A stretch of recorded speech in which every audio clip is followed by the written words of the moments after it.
everyone. Greetings to you all. In my last video, I had asked you the question how to correct the constructions like I done, I eaten, he given. Well, I didn't receive any kind of answer for these questions, so I presume that they seem to be a little difficult. So here I am today dealing with these things. I done, I eaten, he given, these are wrong constructions. They say if you want to grow a crop, you need to be very careful about growing. But whereas if you want to grow a weed, you just leave it at that and then it grows on itself. So are the mistakes in any language.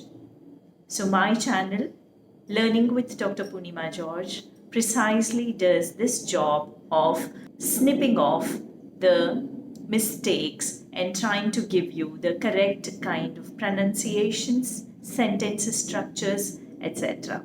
Your appreciation in the form of likes, shares, and subscribes and comments is the most coveted one for me. So, as many of you couldn't answer me the question, here I'm today going to deal with the question how to make use of have in our sentences. Well, let me start with present perfect tense, for which the constructions that I had given in the last video, they have an affiliation to. The present perfect tense is used when an action is done just now. If an action is finished just now, you have to make use of present perfect tense sentence.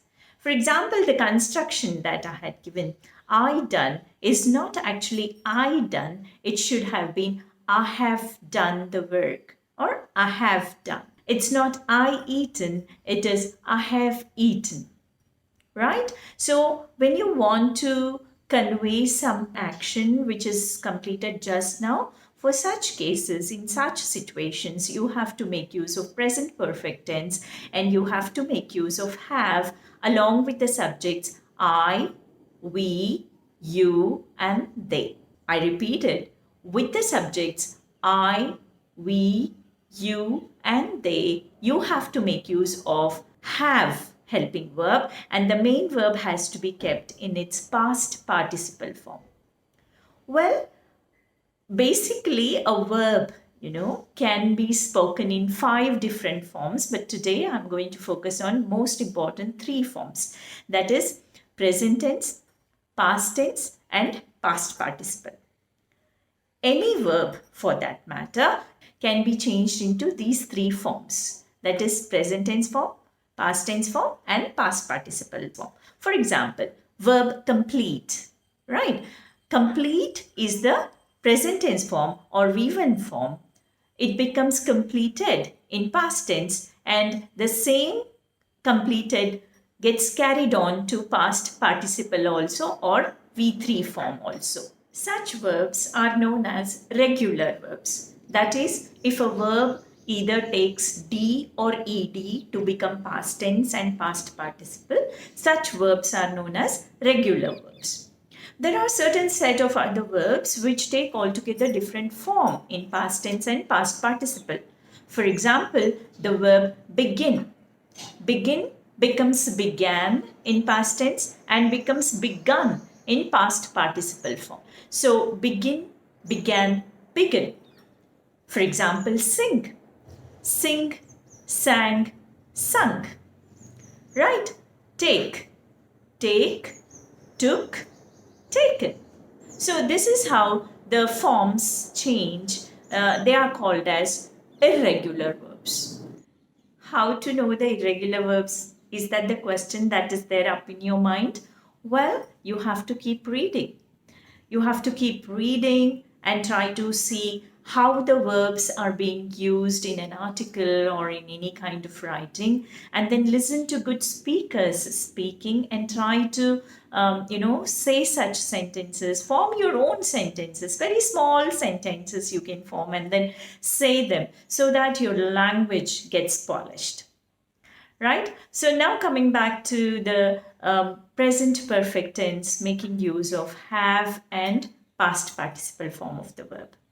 With I, you, we, they, you have to make use of have. Then if the subject is he or she or it, you have to make use of has. Okay, with I, we, you, they, it is have. With he, she, it is has.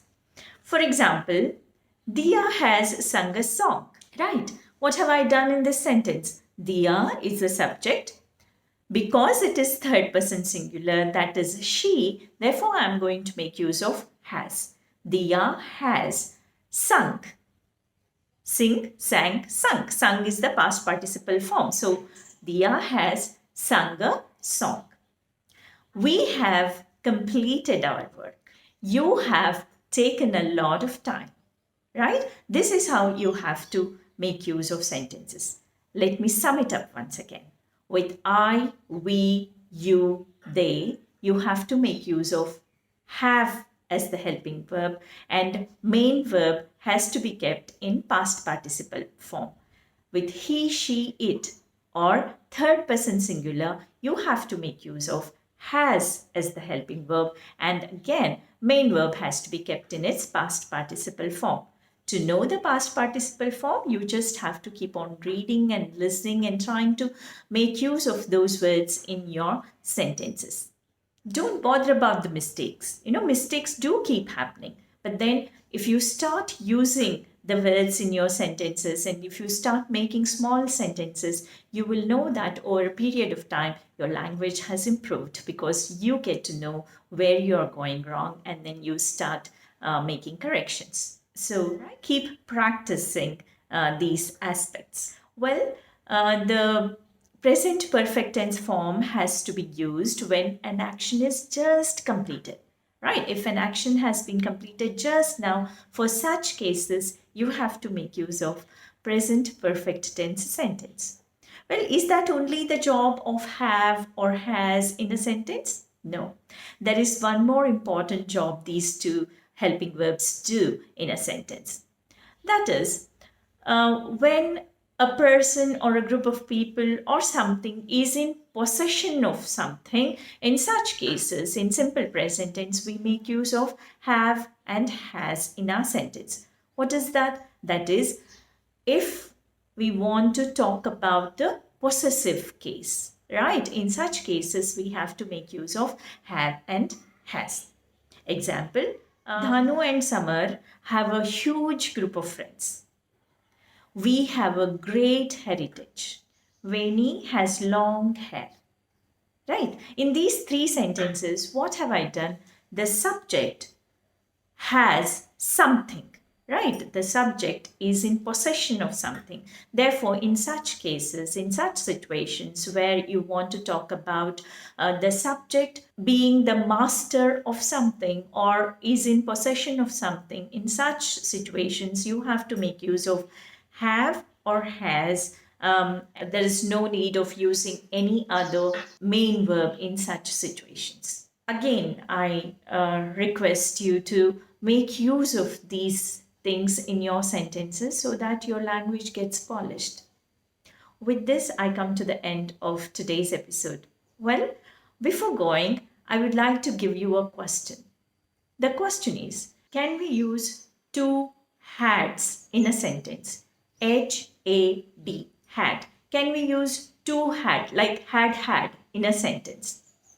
If yes, give me some examples in the comment section.